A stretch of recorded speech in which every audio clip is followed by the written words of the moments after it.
mengenai hukum menghadiahkan bacaan Al-Quran untuk Nabi Sallallahu Alaihi Wasallam, sebagaimana kebiasaan yang dilakukan oleh sebagian kaum muslimin. Ila fadilatil Mustafa, ila hadratil Mustafa Al-Fatihah, atau kalimat yang semisal.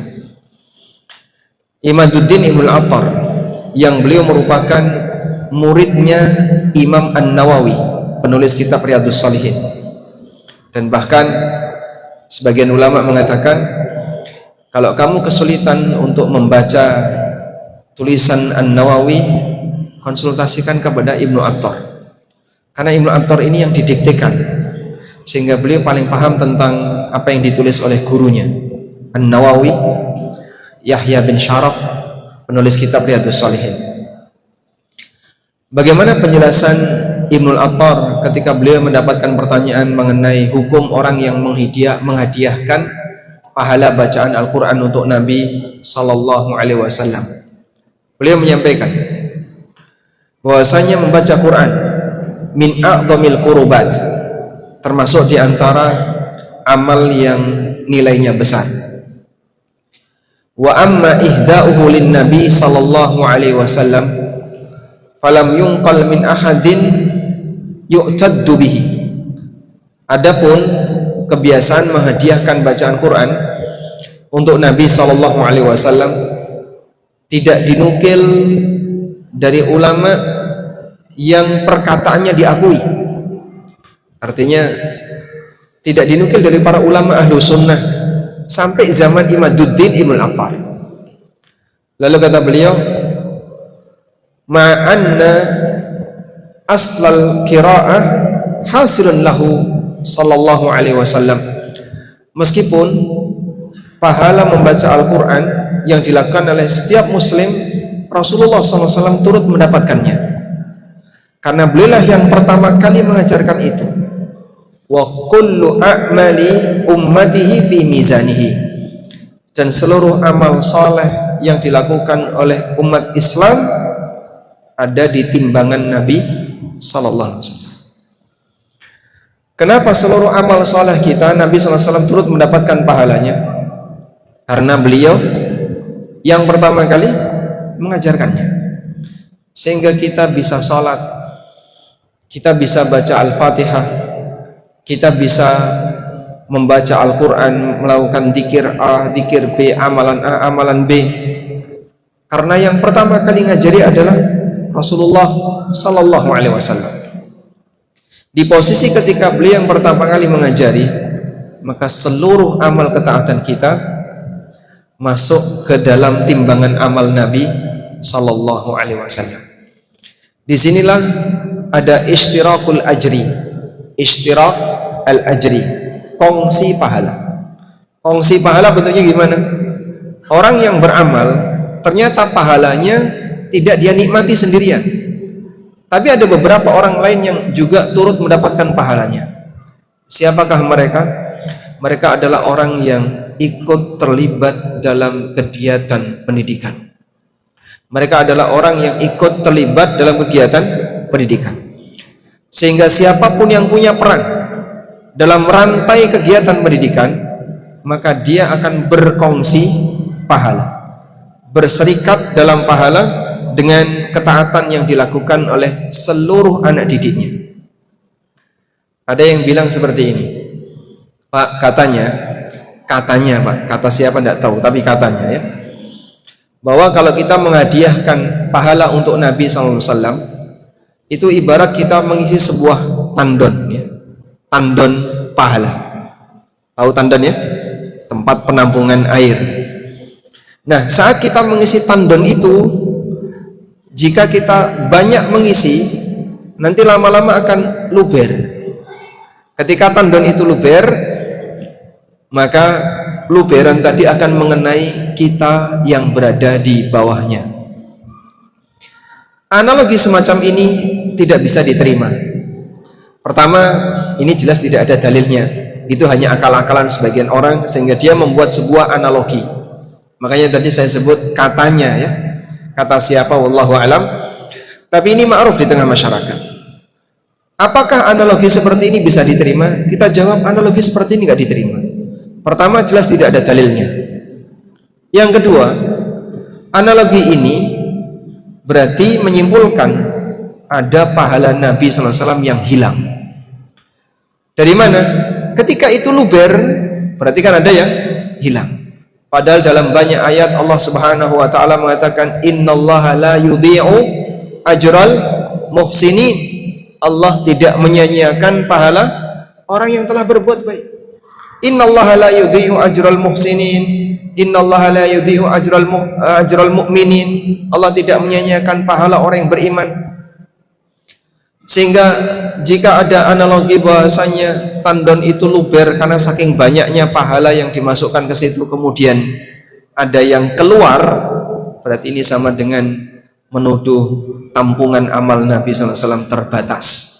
Dan ini tuduhan yang tidak sopan yang diberikan kepada beliau Sallallahu Alaihi Wasallam. Maka sejatinya seorang muslim tidak perlu menghadiahkan amal untuk Rasulullah SAW, karena otomatis saat bapak ibu beramal, beliau Sallallahu Alaihi Wasallam turut mendapatkan pahala dari amal kita, baik dihadiahkan maupun tidak. Sebab ini bagian dari konsekuensi siapapun yang terlibat dalam kegiatan pendidikan, maka dia turut mendapatkan pahalanya.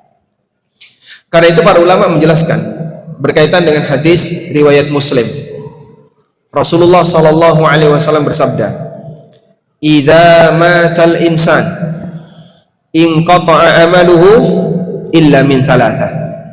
Apabila manusia mati, maka seluruh amalnya terputus kecuali 3 amal. Apa saja jemaah? Illa min sadaqatin jariyah, au ilmin yuntafa'u bihi, au waladin yad'ulah, au waladin salih yad'ulah. 3 pahala yang tidak putus kata Nabi SAW. Pertama adalah sedekah jariyah, ilmu yang bermanfaat. Dan yang ketiga, anak saleh yang mendoakannya. Baik, siapa yang punya peluang untuk memiliki 3 amal ini? Ada sebagian di antara mereka di posisi dia nggak punya anak soleh, nggak punya anak sama sekali, nggak punya keturunan. Maka mungkin yang ketiga dia nggak punya.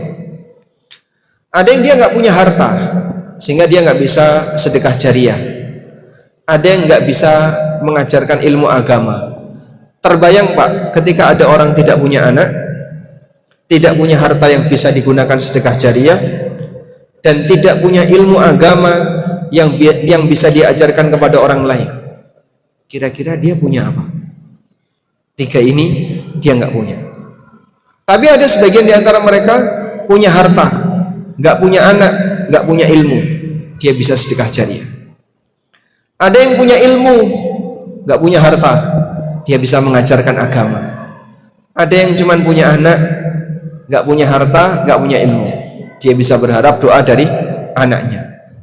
Tapi ada manusia yang punya 3-tiganya. Siapa yang punya 3-tiganya? Ulama dan para pendidik agama. Kenapa? Penjelasannya, para ulama dan pendidik agama yang mengajarkan kebaikan bagi umat manusia punya 3 hal ini. Pertama, dia punya amal sedekah jariyah, dan sedekah ilmu termasuk sedekah jariyah. Mas, tak tunjukkan gimana cara wudhu yang benar. Seperti ini cara wudhu yang benar. Lalu orang jadi tahu, oh baru tahu saya kalau wudhu kayak gitu. Ketika dia ngerti bagaimana cara wudhu yang benar, dipraktekkan dari mulai sejak dia tahu sampai dia mati, yang ngajari dapat pahala enggak? Yang ngajari dapat pahala? Walaupun yang bersangkutan sudah meninggal, pahala itu terus mengalir. Dan saya secara pribadi masih ingat siapa saja guru yang pernah ngajari saya wudhu, ngajari saya sholat, ngajari saya baca Quran, itu masih saya ingat. Saya pernah diajari wudhu oleh si A, saya pernah diajari wudhu oleh si B, saya pernah diajari sholat oleh si C. Itu masih saya ingat. Mereka orang-orang yang berjasa pada diri saya dengan ngajari-ngajari itu. Dan di posisi ketika kita mungkin masih anak-anak, lalu kita diajari gimana cara baca Quran yang benar. Yang pertama kali ngajari, dia seperti pasang pondasi. Sepanjang orang ini baca Quran sampai akhir hayatnya, maka yang ngajari ini dapat pahala. Walaupun mungkin sosok itu tidak terkenal, karena pada diri satu manusia ada banyak orang yang terlibat mendidik dia. Berapa jumlah gurunya Bapak? Pian gurunya berapa? Nggak dihitung ya. Guru matematika, guru fisika, guru biologi. Baik. Pada diri manusia ada banyak peran orang lain, sehingga pada diri satu santri ada sekian puluh guru, pada diri sosok A ada sekian puluh guru.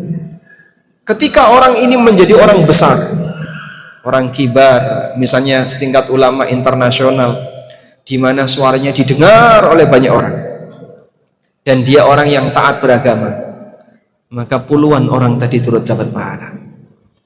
Sampai pada Rasulullah Sallallahu Alaihi Wasallam.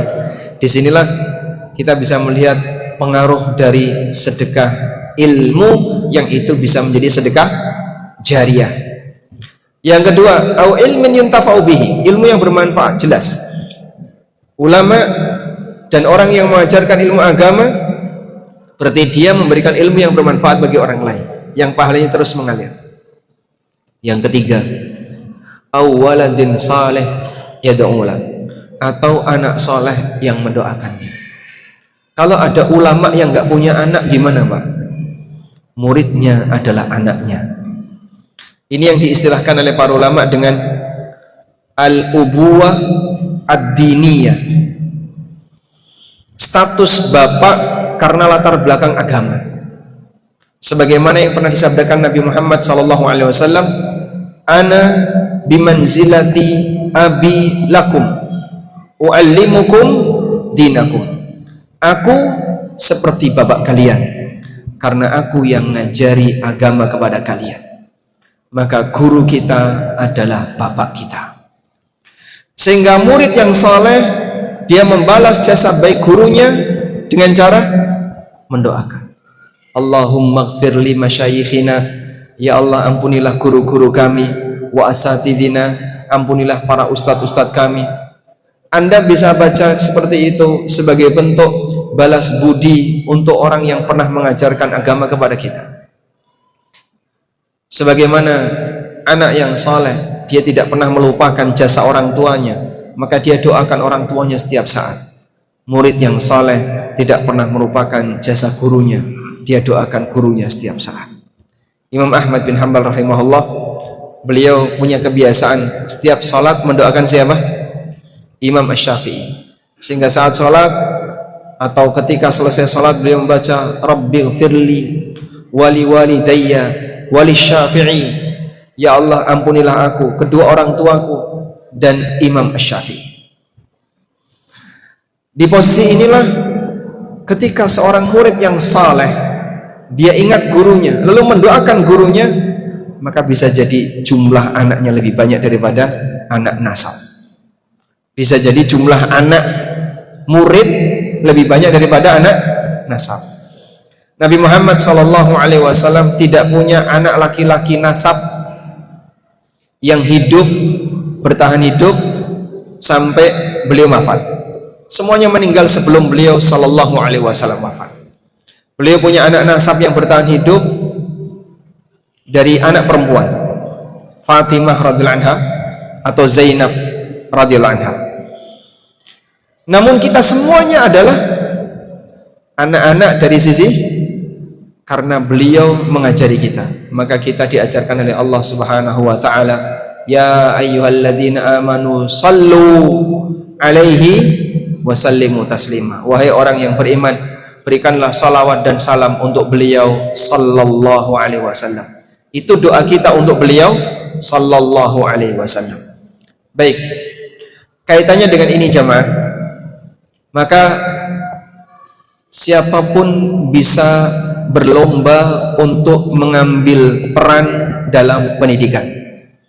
Sehingga kalau kita bahas di sini tentang mendidik anak di tengah fitnah zaman, Sebenarnya siapa yang paling berwenang mendidik anak?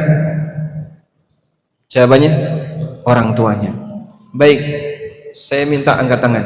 Wali santri yang santrinya ada di sini, angkat tangan. Wali santri. Cuman sedikit. Baik, sisanya bukan wali santri ya. Nah. Kenapa bapak tidak bawa pulang anaknya dididik sendiri? Kok malah diserahkan ke orang lain? Ibarat ini kan sebuah modal, Pak. Ibarat anak ini sebuah modal. Sebagai pemilik modal, bagi mereka yang dia punya keahlian untuk mengembangkan usaha, dia nggak bakalan ngasih modal itu ke orang lain.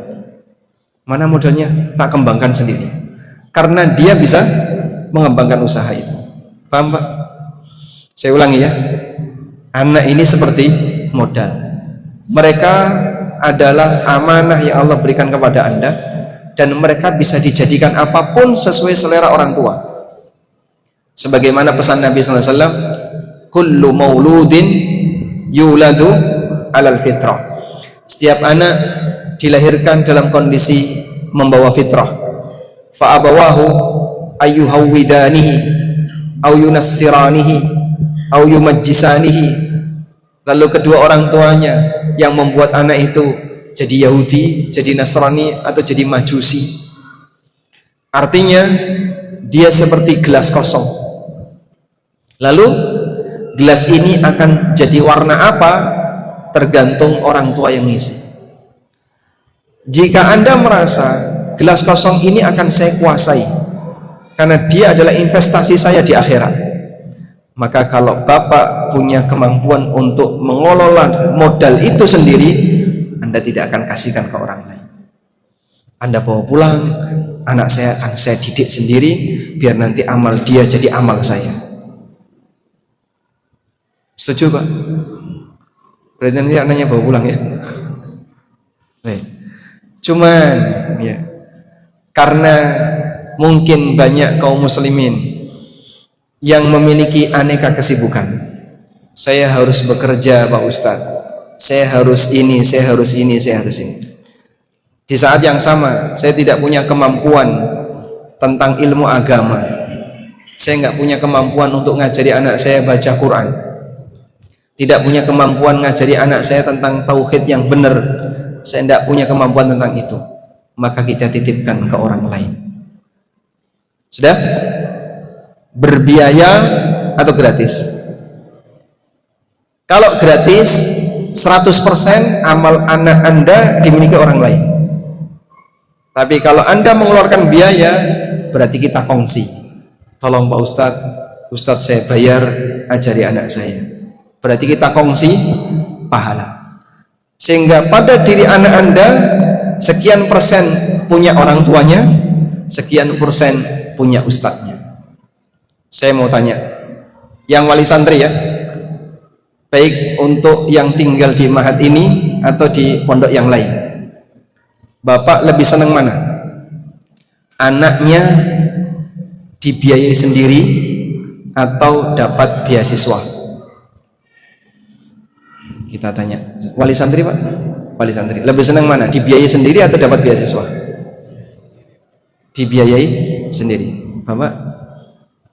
Oh enggak, anaknya enggak ada di sini. Wali santri yang lain mana tadi? Bapak? Lebih senang dibiayai sendiri. Yang lain dibiayai sendiri atau dapat beasiswa? Pilih mana yang lebih disenangi? Boleh jawab dengan tidak jujur. Anda lebih senang yang mana? Hah? Dibiayai sendiri. Teorinya ya. Kenyataannya dapat beasiswa. Subhanallah. Umumnya wali santri kalau kita tanya, Bapak lebih senang mana? Anaknya dibiayai sendiri atau dibiayai orang lain dapat beasiswa? Ya kalau bisa dapat beasiswa Pak Ustaz. Subhanallah. Sudah nggak terlibat ngajari, nggak terlibat bayari, mau dapat apa dia? Sudah nggak terlibat ngajari, nggak terlibat bayari, sehingga kalau kita sepakat bahasanya kita sedang berkongsi ya, kita sedang kerjasama untuk membentuk seorang anak yang nanti semoga saat dia dewasa bisa beramal jadi anak soleh yang nanti pahalanya mengalir sesuai dengan jaringan setiap alur pendidikan yang dia alami. Kalau orang tuanya tidak terlibat sama sekali, maka bisa jadi dia nggak dapat pahala. Sehingga ada pertanyaan, apakah seorang bapak atau orang tua otomatis mendapat pahala dari ibadah yang dilakukan oleh anaknya? Saya ulang ya pertanyaannya, apakah orang tua secara otomatis dapat pahala dari ibadah yang dilakukan oleh anaknya? Otomatis atau tidak? Ya? Otomatis atau tidak? Tidak atau otomatis? Coba yang mengatakan otomatis angkat tangan. Satu. Banyak ya, jumhur. Yang mengatakan tidak otomatis ada? Nggak ada. Sekarang coba kita bacakan keterangan yang disampaikan oleh Syekhul Islam Ibnu Taimiyah. Ada satu buku yang saya tulis, judulnya Umur yang Kedua, dan di buku ini saya membahas tentang bagaimana amalan yang bisa mengantarkan seseorang untuk mendapatkan pahala yang sifatnya abadi. Di antaranya adalah keberadaan anak soleh yang mendoakan orang tuanya. Apakah betul bahasanya orang tua itu otomatis dapat pahala dari amal yang dilakukan oleh anaknya? Misalnya seorang bapak nikah, lalu istrinya hamil, ditinggal, minggat. Suami ini minggat, meninggalkan istrinya bersama anaknya dalam rahimnya, nggak pernah ngasih nafkah, nggak pernah ngasih apapun sampai anak ini dewasa jadi ustadz pembimbing umroh. Masya Allah, berarti bolak-balik ke tanah suci. Setiap anak ini umroh, tawaf, sa'i, sholat, dan aneka ibadah yang lainnya. Ini bapak yang nggak tanggung jawab tadi dapat pahala nggak? Otomatis dapat. Enak berarti ya. Jadi kalau kayak gini diperbanyak saja pak. Di Kalsel satu, Kaltim satu, nanti di mana satu lagi gitu pak ya. Naruh bibit di sini, naruh bibit di sini. Setuju pak? Kan punya banyak peluang. Gimana pak? Apakah otomatis seperti itu? Kita lihat keterangan Syekhul Islam. Beliau mengatakan, An-Nabiyyu sallallahu alaihi wasallam lam yaj'al lil abbi mithla amali jami'i ibnihi. Nabi sallallahu alaihi wasallam tidaklah menjadikan seorang bapak bisa memiliki amal yang sama dari seluruh anaknya. Wala na'lamu dalilan ala dzalik, dan kami tidak mengetahui dalil tentang itu. Kalau sekelas Syekhul Islam menyebutkan kami tidak mengetahui dalil tentang itu, ya kurang lebih kalau sekelas beliau ya mungkin nggak ada dalilnya. Wa innama ja'ala ma yad'uhu al-ibnu lahu min amalihi alladzi la yanqati'u. Namun yang Nabi SAW jadikan sebagai amal bagi anaknya adalah doa anak.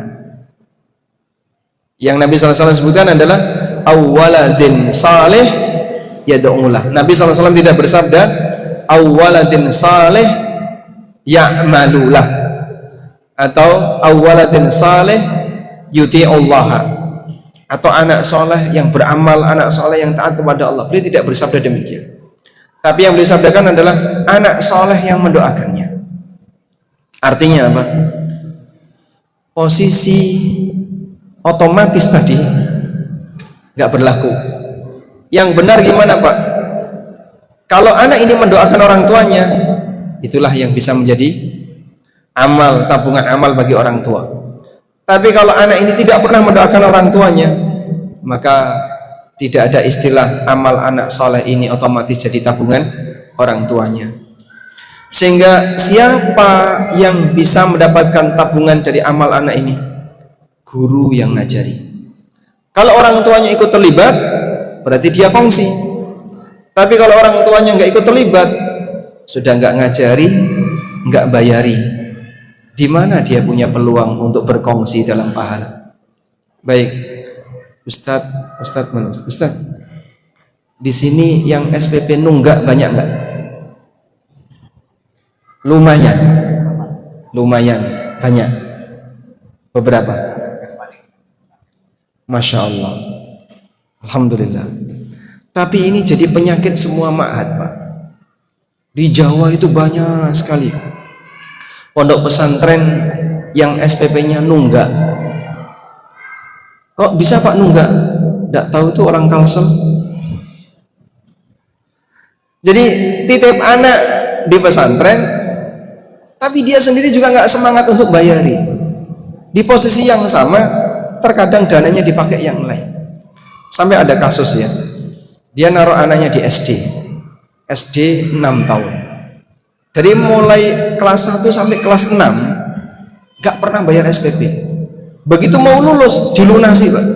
Ya memang tetap dilunasi, tapi bayarnya setelah 6 tahun. Alasannya apa? Mohon maaf Pak Ustadz, kemarin uangnya saya pakai untuk bisnis, sehingga saya belum bisa bayar SPP nyicil tiap tahun. Tapi setelah lulus kelas 6 dilunasi, setelah uangnya dipakai untuk usaha. Ini kan orang yang tidak jujur, Pak. Loh kok bisa, Pak? Berarti dia menggunakan dana sekolah dipakai usaha. Seharusnya kalau untung kan bagi hasil, tapi sekolah nggak dikasih bagi hasil. Sehingga begitu sudah dipakai usaha, untung langsung dipakai untuk nutupi SPP selama 6 tahun. Dia nggak ngukur inflasi, dia nggak ngukur gaji guru selama 6 tahun itu dibayar dari mana. Tapi kan sekolahnya kaya, Pak. Sekolahnya kaya dari mana? Subhanallah. Makanya bangun kesadaran dari para wali santri. Anda di posisi sebagai pemilik modal, seharusnya yang terlibat utama adalah pemiliknya. Bapak kalau punya ruko di tengah kota Banjarmasin dan ruko itu bagus, strategis, dipakai usaha apapun menguntungkan. Sementara Anda punya waktu yang longgar, punya kemampuan untuk menjalankan bisnis. Kira-kira Pak, ruko itu Bapak serahkan ke orang lain atau dipakai sendiri? Kira-kira gimana? Serahkan ke orang lain, kita bagi hasil saja. Pelitnya orang nggak bakalan dia lakukan itu. Ngapain saya serahkan ke orang? Nah, mending saya gunakan sendiri untuk usaha. Karena kalau diserahkan ke orang lain berbagi, tapi kalau dia tangani sendiri, dia akan dapat untung sendiri. Cuman sekali lagi, kita berkongsi dalam pendidikan anak. Baik, ini mudah-mudahan jadi motivasi bagi siapapun untuk tidak sampai ketinggalan dalam melibatkan diri di area pendidikan. Karena itulah cara kita, investasi kita untuk bisa mendapatkan pahala yang terus mengalir. Umur kita terbatas dan kita berharap semoga anak kita usianya lebih panjang daripada orang tuanya, dalam arti pasca orang tuanya meninggal nanti dia bisa lanjutkan amal soleh itu, sehingga ada peluang bagi siapapun muslim untuk bisa mendapatkan tambahan pahala pasca dia meninggal. Selanjutnya, kita menyadari bahwa pendidikan ini penekanannya adalah tujuan agar kita bisa hidup bareng berbahagia di surga. Sehingga apa harapannya? Saya naruh anak saya di pondok, saya ngajari anak saya agama yang lurus, agar nanti saya bisa berbahagia dengan anak saya di surga. Jangan sampai ada salah satu yang ketinggalan, entah bapaknya di surga, anaknya di neraka, atau anaknya di surga, bapaknya di neraka. Allah Subhanahu wa ta'ala berfirman, Qul di surat Az-Zumar ayat 15. Qul innal khasirina alladzina khasiru anfusahum wa ahlihim yaumal qiyamah. Sampaikan Nabi Muhammad, sesungguhnya manusia rugi yang sejatinya adalah alladzina khasiru anfusahum, orang yang merugikan dirinya sendiri, wa ahlihim, dan keluarganya, yaumal qiyamah, kelak di hari kiamat. Allah Subhanahu wa taala tidak hanya menyebutkan kerugian sendiri, tapi Allah sebutkan dia merugikan dirinya sendiri dan keluarganya. Gimana Pak bentuk merugikan keluarganya itu? Sehingga di posisi dia rugi dan keluarganya rugi. Kita bacakan keterangan yang disampaikan oleh Al-Hafidz Ibnu Katsir. Beliau mengutip riwayat dari Ibnu Jurayj dari Mujahid rahimahullah, qala ghabinu anfusahum wa ahlihim, mereka membodoh-bodohkan diri mereka sendiri dan keluarga mereka. Kenapa? Fala yakunu lahum ahlun yarji'una ilaihim, karena terpisah dengan keluarganya, sehingga mereka tidak punya keluarga yang nanti bisa kumpul bareng pada saat di akhirat. Wa yuhsiruna anfusahum, mereka merugikan diri mereka sendiri, fayahlikuna finnar, karena binasa di neraka. Fayamutuna wa hum ahya fayuhsirunahuma, sehingga di posisi itu ketika mereka berpisah, yang di neraka ini hakikatnya mati walaupun sejatinya masih hidup, maka dia merugikan dirinya dan keluarganya.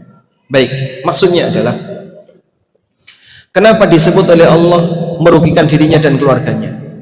Karena kalau manusia itu beda iman, beda amal, mereka bisa berpisah.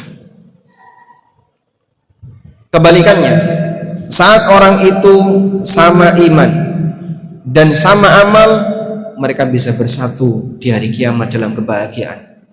Allah Ta'ala berfirman, walladzina amanu wattaba'athum dzurriyyatuhum biimanin alhaqna bihim dzurriyyatahum wa ma alatnahum min amalihim min syai' kullu mri'in bima kasaba rahim. Walladzina amanu wattaba'athum dzurriyyatuhum biimanin, orang yang beriman dan keturunannya juga ikut beriman, alhaqna bihim dzurriyyatahum, maka kami akan gabungkan mereka bersama dengan anak keturunannya. Sehingga bagian dari kesempurnaan kebahagiaan penduduk surga, Allah kumpulkan mereka bersama dengan anggota keluarganya. Kami ulangi ya, bagian dari kesempurnaan kebahagiaan penduduk surga, Allah kumpulkan mereka bersama dengan anggota keluarganya. Bapak kebayang nggak, di rumah terhidang aneka makanan enak, semua makanan yang Bapak suka ada di situ. Ada haruan, ikan baung, patin bakar, tongseng, gulai, nasi kuning, dan aneka makanan Banjar. Masya Allah. Udah? Tapi tiba-tiba Bapak dapat WA dari pondok, Pak, anak Bapak opnam. Anak Bapak lagi opnam. Kira-kira sebagai orang tua yang sudah siap menikmati makanan, mendengar berita anaknya sedang menderita sakit, bisa nggak dia menikmati makanan tadi? Bisa? Kalau hati orang tua ini kebal, udah kebas ya, mungkin bisa. Tapi karena orang tua ini punya kasih sayang, saat dia mendengar berita itu, dia tinggalkan itu makanan dan langsung berangkat menjenguk anaknya. Bapak siap dengan aneka kenikmatan, tiba-tiba dapat kabar dari anak, Pak, duit habis, kelaparan. Mungkin Anda tidak bisa menikmati itu. Demikianlah kondisi yang Allah Subhanahu wa Ta'ala jadikan seorang yang sedang menghadapi kenikmatan, Allah sempurnakan kenikmatan itu di mana dia bisa menikmati bersama dengan keluarganya. Sehingga terkadang Anda punya orang tua yang mungkin, saya nggak ketemu bapak saya nggak ketemu ibu saya, mereka sudah meninggal waktu saya kecil. Berharaplah untuk bisa ketemu di surga dengan memberikan banyak doa kebaikan untuk mereka. Semoga dosa mereka diampuni, dan semoga nanti bisa mengantarkan mereka untuk mendapatkan surga yang tinggi. Karena itu, sekarang kita lihat, pada saat mereka digabungkan di surga antara orang tua dan anak, bukankah dalam satu keluarga terkadang tingkat takwanya berbeda?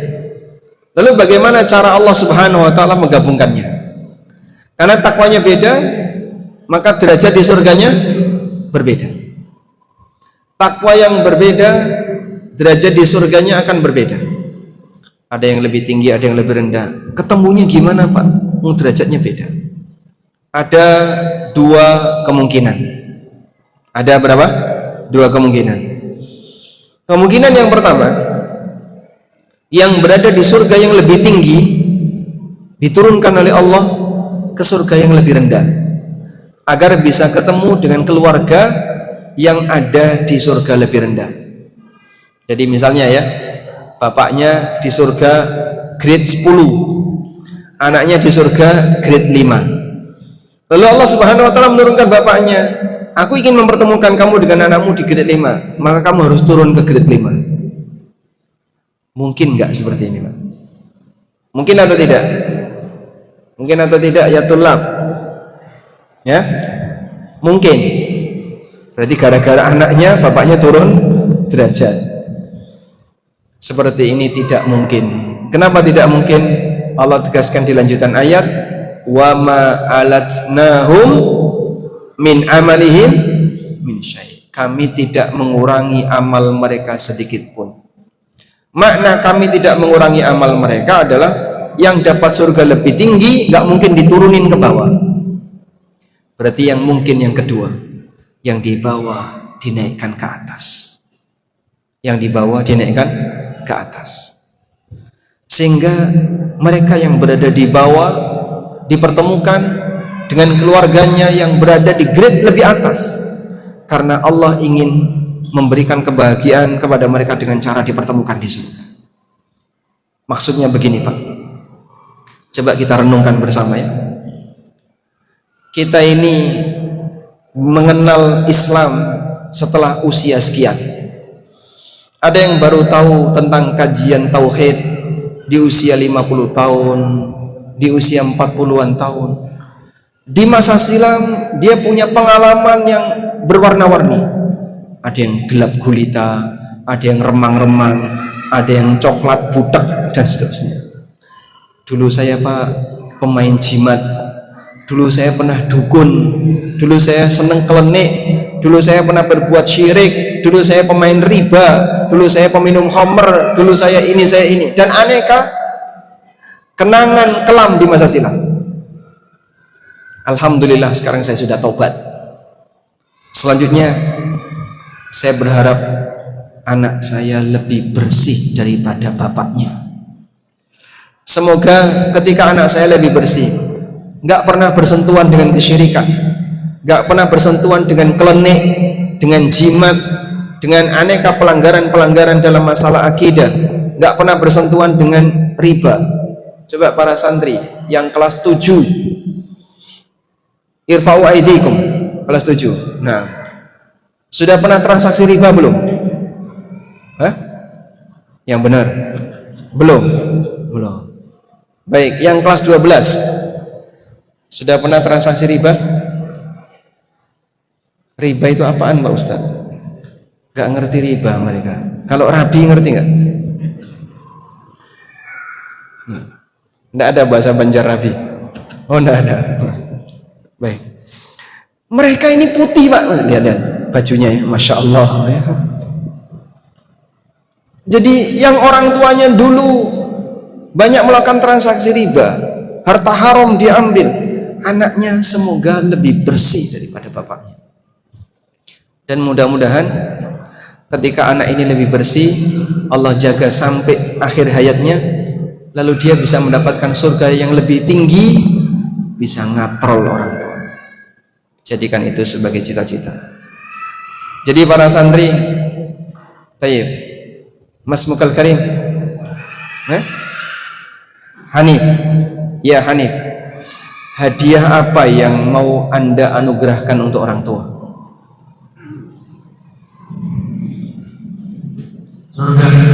Surga. Emang bisa masukkan orang lain ke surga? Nggak bisa. Yang bisa masukkan orang ke surga hanya Allah. Hadiah apa yang mau Hanif berikan untuk orang tua?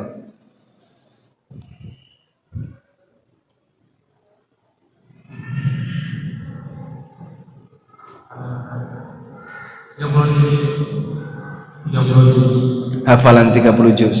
Sekarang sudah berapa juz? 16. Kelas berapa Hanif? 10. Barakallahu fiik. Yassarallahu umur. Beliau mau ngasih hadiah mahkota bagi kedua orang tuanya. Begitu Hanif? Nah. Baik. Yang kelas ini kelas berapa? Hadi Asyar, kelas 11. Khud wahidan minhum. Baik. Yang tengah. Nah. Kelas 11. Mas Mukal Karim. Ananda Aulia Mutkin Mu'ti. Masyaallah. Ananda Aulia Mu'ti. Kamu mondok gratis atau bayar? Masyaallah. Hadiah apa yang mau kamu berikan ke orang tuamu?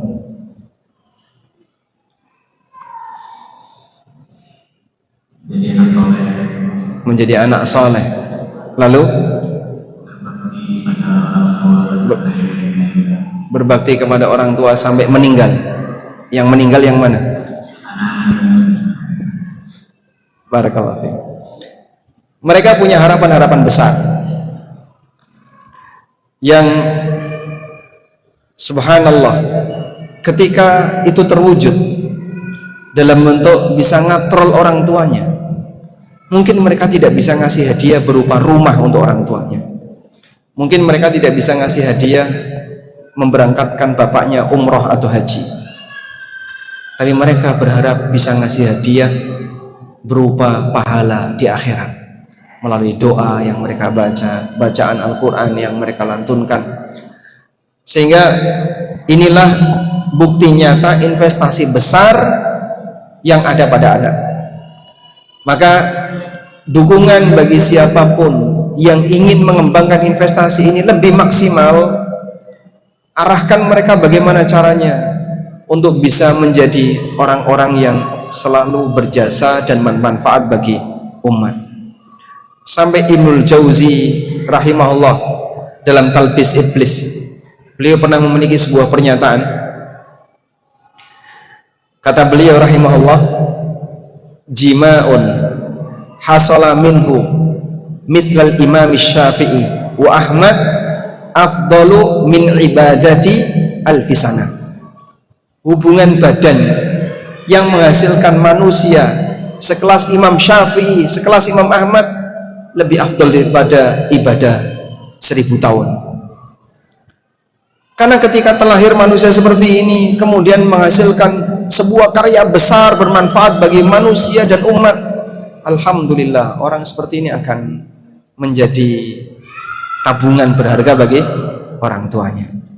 Maka pastikan bahwasanya anak Anda adalah tempat investasi yang paling hebat. Selanjutnya ada satu doa yang dibaca dan diajarkan oleh Allah melalui kriteria, penjelasan kriteria Ibadur Rahman. Ibadur Rahman disebutkan oleh Allah di surat apa? Surat akhir dari surat Al-Furqan. Di antara ciri ibadur rahman yang disebutkan oleh Allah, walladzina yaquluna rabbana hablana min azwajina wa dzurriyyatina qurrata a'yun waj'alna lil muttaqina imama. Ya Allah, anugerahkanlah kepada kami istri dan keturunan yang qurrata a'yun, yang menyejukkan pandangan. Pak, kenapa ibadur rahman kok berdoa seperti itu, Pak? Hamba-hamba Allah yang mulia, kenapa doanya seperti itu? Karena manusia ketika keluarganya stabil, aktivitasnya stabil. Manusia itu kalau keluarganya stabil, secara umum aktivitasnya stabil. Bapak pernah berantem nggak dengan istrinya? Pernah. Kira-kira gimana perasaannya, Pak? Sama seperti yang lainnya, kacau sudah. Nggak usah pakai mikrofon.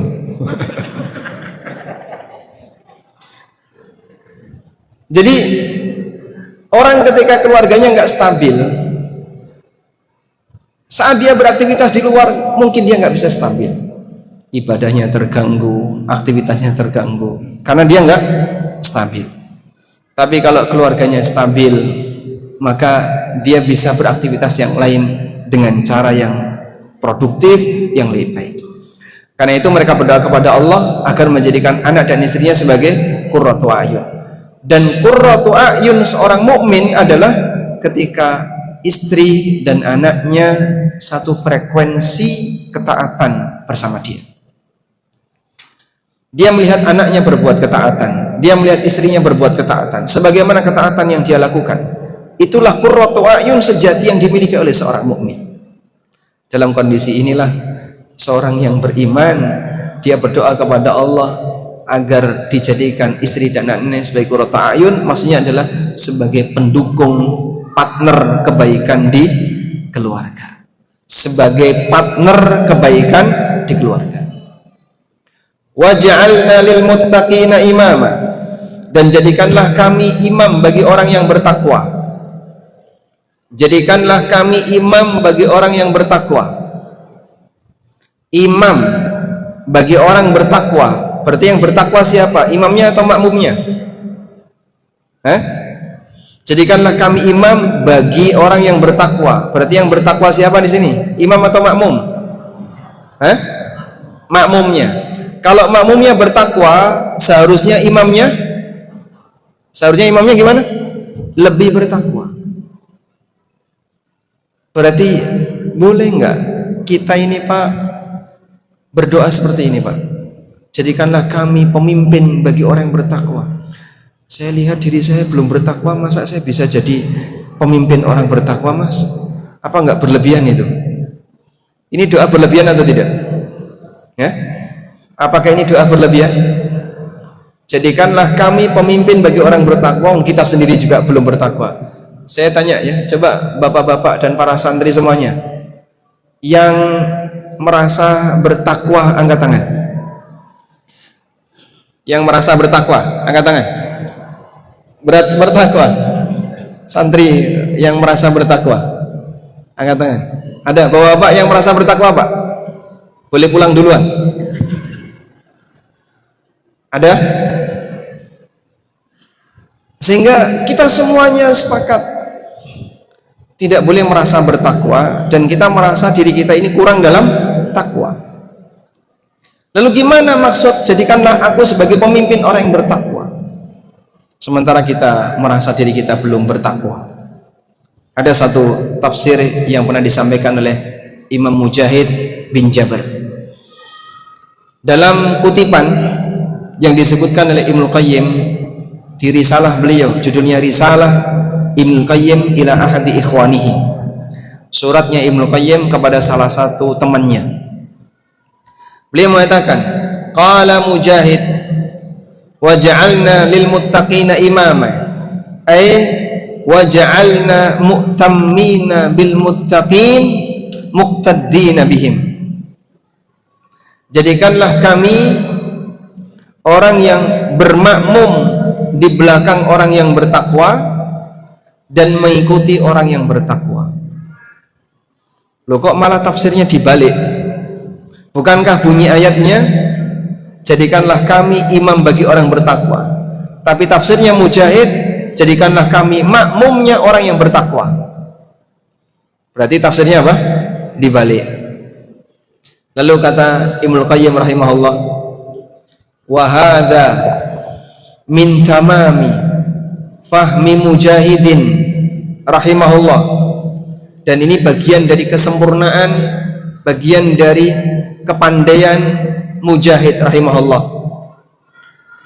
Beliau bukan menafsirkan dengan cara terbalik, tapi maksud beliau adalah fa innahu la yakunu rajulu imaman lil muttaqin hatta ya'tamma bil muttaqin. Karena seseorang tidak akan bisa menjadi imam bagi orang yang bertakwa sampai dia bermakmum kepada orang bertakwa sebelumnya. Saya ulangi ya, seseorang tidak akan bisa menjadi orang yang bertakwa hingga dia bermakmum dengan orang bertakwa sebelumnya. Fanabbaha Mujahidun ala hadzal wajhi alladhi yanaluna bihi hadzal matlub wa huwa iqtida'uhum bis salafil muttaqin. Sehingga di sini Mujahid memberikan catatan, seseorang bisa mendapatkan apa yang diharapkan, jadi imam bagi orang yang bertakwa, dengan cara dia meniru as-salaf, as-saleh, para ulama pendahulu yang bertakwa. Sehingga maksud ayat ini, wa ja'alna lil muttaqina imama, ini seperti mengajarkan kita estafet ketakwaan. Jadikanlah aku imam bagi orang yang bertakwa, maksudnya adalah jadikan aku untuk bisa mengikuti salafus saleh yang bertakwa sebelumnya, pendahulu saya yang bertakwa, sehingga nanti aku ketularan jadi orang bertakwa, lalu aku diikuti oleh keturunanku dalam ketakwaan. Maka kita bisa jadi imam bagi orang yang bertakwa jika kita bisa meniru orang bertakwa sebelumnya. Disitulah rantai ketakwaan yang tidak pernah putus. Dari Nabi SAW, lalu ke para sahabat, diikuti para tabi'in, diikuti generasi setelahnya, atba'ut tabi'in, generasi setelahnya sampai zaman kita. Sehingga kaum muslimin ini seperti gerbong kereta yang tersusun dari mulai lokomotif yang paling depan sampai gerbong yang tidak akan pernah kita tahu berapa ujungnya, dan semuanya melakukan perjalanan yang sama. Siapa yang tidak naik gerbong itu, maka dia ketinggalan untuk menuju Allah Ta'ala. Nah, saat Bapak berada di gerbong terakhir, nanti akan ada gerbong belakangnya lagi menyusul gandeng dengan posisi Bapak, sehingga kita jadi orang bertakwa di sini, diikuti oleh anak keturunan kita dari generasi ke generasi. Itulah makna doanya ibadur rahman, wa ja'alna lil muttaqina imama, jadikanlah kami orang-orang yang menjadi imam bagi orang yang bertakwa. Baik, fayaj'aluhumullahu a'immatan lil muttaqin min ba'dihim, sehingga Allah jadikan mereka sebagai pemimpin bagi orang bertakwa setelah mereka meninggal.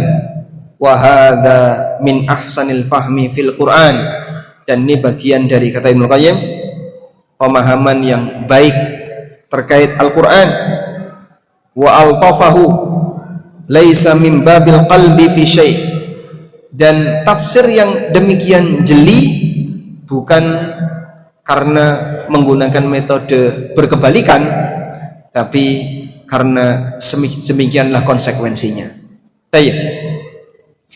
Sehingga dari sinilah kita belajar untuk meniru orang baik sebelum kita, mencontoh Nabi Muhammad SAW sebagai uswah hasanah, mencontoh para sahabat radhiyallahu anhum sebagai murid-muridnya Rasulullah SAW yang bisa atau yang paling paham tentang bagaimana pengamalan beragama, dan mencontoh para ulama generasi setelahnya, dengan harapan nanti anak kita bisa mencontoh kita.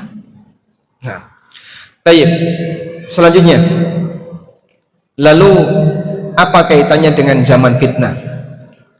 Metode pendidikan pada prinsipnya sama, namun ada ujian tambahan yang harus dihadapi oleh seorang muslim di zaman fitnah. Yang dimaksud zaman fitnah adalah di zaman yang jauh dari zaman kenabian. Dan Nabi SAW telah menginformasikan, semakin jauh dari zaman beliau, potensi fitnah makin besar. Fitnah yang dimaksud itu apa sih Pak? Semua yang bisa mempengaruhi keutuhan iman. Saya ulang, fitnah yang dimaksud adalah semua yang bisa mempengaruhi kekuatan iman. Sehingga ketika seseorang itu beriman, dia diuji oleh Allah dengan beragam ujian, dan makin akhir zaman ujian itu makin besar, terutama di area pemikiran, hiburan, dan aneka virus syubhat dan syahwat. Syubhat itu virus berkaitan dengan masalah apa? Pemikiran. Syahwat itu virus berkaitan dengan apa? Dengan hiburan. Di virus pemikiran dan hiburan. Pemikiran berarti syubhat, hiburan syahwat. Dan nanti makin ke sana makin gak karuan. Sehingga kalau dulu ya, mungkin di zaman bapak-bapak yang sekarang usia 60 ke atas, 60 ke atas, kita cari 60. Bapak usia berapa? 57, hampir 60 ya. Pada waktu bapak masih remaja, pernah main Roblox? Enggak pernah? Atau game online? Enggak pernah. Jadi enggak pernah bersinggungan dengan gambar-gambar seperti itu. Sementara mereka ini peluang itu sangat besar. Coba game apa yang pernah dimainkan para santri? Hah? PUBG. Apa namanya? MBG. Udah ada.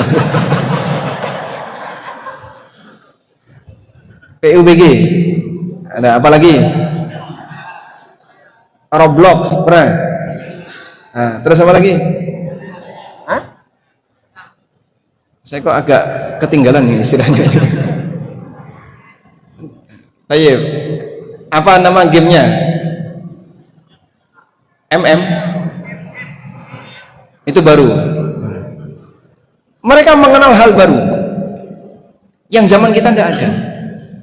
Sehingga dulu mungkin kita lebih aman. Paling dulu kan yang bapak-bapak yang sudah sepuh dulu mainan buaya ya. Mainan ular. Sekarang Masya Allah mereka bisa melihat aurat wanita dengan sangat mudah melalui permainan game. Terkadang ada penampilan-penampilan apa, sangat mudah bisa mereka dapatkan. Dan ini semuanya serangan hiburan yang nanti bisa lebih parah. Jadi kalau sekarang cuman yang terpampang hanya di satu layar seukuran tempe, mungkin besok ketika teknologi hologram sudah berhasil diciptakan, orang bisa melihat di layar besar dan tidak ada fisiknya, nggak bisa disentuh, tapi kelihatan dengan teknologi hologram. Teknologi meta sedang diciptakan, bagaimana seseorang bisa masuk ke alam baru, metaverse, sehingga nanti sosok santri bisa mewujudkan dirinya tapi di dunia maya. Dia bisa datang ke sana, bisa datang ke sini, tapi maya, mewakili dia yang ada di dunia maya. Lah kalau kayak gini Pak, gimana itu Pak? Bahayanya seperti apa? Kalau dibiarkan memang bisa hilang, karena daya tarik teknologi lebih dominan. Jangankan yang masih remaja, yang sudah tua saja sampai terkadang menjadi korban. Intinya adalah berikan komunitas yang baik. Alhamdulillah, kalau mereka masih mau tinggal di pondok, setiap hari yang mereka lihat kalau enggak kitab, Quran sama ustadz. Walaupun mungkin mereka bosan. Lihat ustadz bosan enggak? Hah? Santri kelas 12 yang udah mau lulus ya. Melihat Ustadz bosen nggak? Nggak salah ya. Mereka bilang nggak salah. Masya Allah. Tidak bosan ya. Sehingga mereka lihat setiap hari seperti itu. Alhamdulillah masih terjaga. Kadang kalau kita lihat anak-anak yang sekolah di luar, bebas pergaulan, kemudian interaksinya tanpa batas, orang tua tidak tahu malam anak itu hilang, tiba-tiba pagi dia pulang, mungkin bawa anak orang, dan itu ma'ruf. Bahkan di sebagian kabupaten di Jawa, yang kabupaten ini dikenal sebagai kota santri, artinya banyak pesantren, tapi tingkat hamil di luar nikah sangat besar, dan itu yang jadi korban anak-anak usia sekolah. Kemarin kan sempat ada viral ya, jadi pengadilan agama di sana mendapatkan pengaduan dari banyak orang tua. Kenapa Pak? Mereka minta agar usia pernikahan, batas usia minimal pernikahan diturunkan. Kalau sekarang kan berapa? 19. Yang perempuan 19. Dulu 17. Sekarang naik jadi 19. Kasusnya di usia 15. Usia 15, usia 16 sudah hamil. Orang tua pengen ini mau dinikahkan secara resmi dengan pasangannya, tapi tidak bisa, tidak sah secara negara karena belum cukup umur. Nah, masalahnya sudah hamil duluan. Solusinya gimana? Nuntut ke pengadilan. Dan kasus yang terbanyak itu ada sebuah kabupaten di Jawa yang dikenal sebagai kota santri. Apa ini Pak? Wallahu a'lam. Itulah fenomena semakin jauh dari zaman kenabian. Kata Rasulullah SAW, innahu la ya'ti zamanun illa wa kana ba'dahu syarrum min. Tidaklah datang satu zaman kecuali zaman setelahnya lebih buruk daripada zaman sebelumnya. Belum lagi virus syubhat. Ada anak salah tempat belajar pasca sekolah S1, dan ini pengakuan dari mereka yang melihat langsung. Ketika dia belajar di UIN, Universitas Islam Negeri, liberal itu dominan di semuanya. Tidak tahu kalau di area Kalimantan ya. Kalau di Jawa, Masya Allah. Sehingga banyak santri yang dulu mondok di pesantren di Jawa, hafidhoh, yang laki-lakinya hafidh Quran, hafidhoh yang perempuannya, bahkan hafal beberapa matan Nabi Suja hafal, matan Imriti hafal, matan yang lain dia hafal.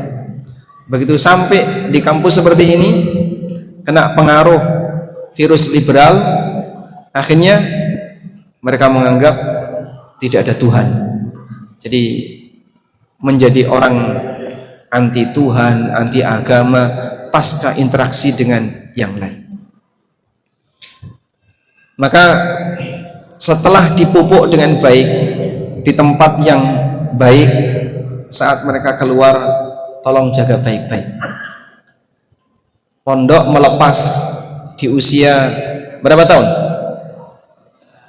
17, 18. Berarti sudah siap dinikahkan ya? Belum siap? Udah siap, alhamdulillah. Nanti kalau lulus langsung nikahkan Pak. Kok terus sedih, kenapa itu? Di usia 18 tahun mereka dilepas, tapi mereka belum siap dengan alam rimba di dunia nyata yang mungkin tantangannya lebih berat. Kalau mereka tidak masuk ke ruangan baru yang lebih aman, bisa jadi mereka jadi korban berikutnya. Maka orang tua dalam hal ini punya peran untuk menjaga minimal ya, yang sudah tamam 30 juz, angkat tangan, kelas 12 30 juz, angkat tangan. Angkat tangan, angkat tangan. Yang 30 juz. 1. Ada lagi? 2. Yang lain angkat tangan. Berapa itu? Dominan mereka sudah 30 juz. Alhamdulillah. Bapaknya berapa juz? Juz jambu, juz mangga. Mereka sudah dominan 30 juz. Walhamdulillah. Berapa lama 30 juz itu bertahan? Wallahu a'lam. Karena menambah dengan hilang lebih cepat. Lebih cepat mana? Mereka 30 juz selama 6 tahun. Bisa lebih. Untuk menghilangkan cukup 1 tahun. Hilang semua. Maka perjuangan 6 tahun akan tidak ada artinya kalau tidak dijaga. Sehingga Nabi SAW berpesan, ta'ahadul Quran fawalladhi nafsi biyadi lahu wa ashaddu tafallutan minal ibil fi iqaliha. Selalu ulang-ulang Al-Quran, demi zat yang jiwaku ada di tangannya, dia lebih cepat lepas dibandingkan onta yang berusaha untuk melepas ikatannya. Karena onta itu punya kekuatan gigiti kekangnya, sehingga kalau tidak sering didatangi oleh peternak onta bisa lepas. Quran lebih cepat daripada itu, apalagi dalam situasi banyak hiburan. Maka para santri mohon diperhatikan, yang kelas 11 aina kuntum al-hadi asyar, berapa anak yang sudah hafal kamilan? Ada berapa? 1, 2, 3. Nanti dimungkinkan di kelas 12. Walhamdulillah. Yang lain menyusul insyaallah. Selanjutnya menjaga lebih berat daripada menambah. Wallahu ta'ala alam. Wa sallallahu ala nabiyyina Muhammadin wa ala alihi wa sahbihi wa sallam. Wa akhiru da'wana anil hamdulillahi rabbil alamin.